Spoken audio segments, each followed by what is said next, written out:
Mersichilarni, ya'ni bananni qo'rqinchli tushuv mana shu bo'ladi. Tanishib olinglar. Koreyadagi yagona M6 esinglarda bo'lsa 1000 ot kuchiga kuchaytirilgan payti bunga qisqacha obzor qiluvdik, lekin bu Koreyada yagona edi, o'zini rekordini yana o'zi urdi, ya'ni 1100 ga kuchaytirildi. Ko'rib turganinglar bu motorda garantiyasi, ya'ni kitobida yozilgan garantiyasi 1500 gacha kuchaytirish mumkin.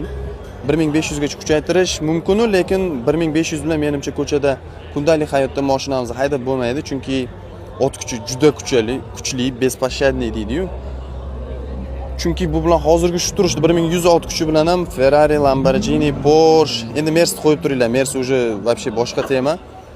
Ferrari, Lamborghini, ya'ni sportkarlarda ham damini beraveradigan darajaga kelgan. Shunchaki mashina tashqi ko'rinishiga qarasangiz, detalmi bir ko'zga tashlanadigan yoki bir narsasi yo'q. Prosta oddiy ko'chani M6si. Lekin bu bilan quvishmasliklarni maslahat beraman, chunki uyalib qolasizlar. Sizlarda sportkar bo'lsin, Ferrari bo'lsin, Lamborghini bo'lsin, qizig'i yo'q.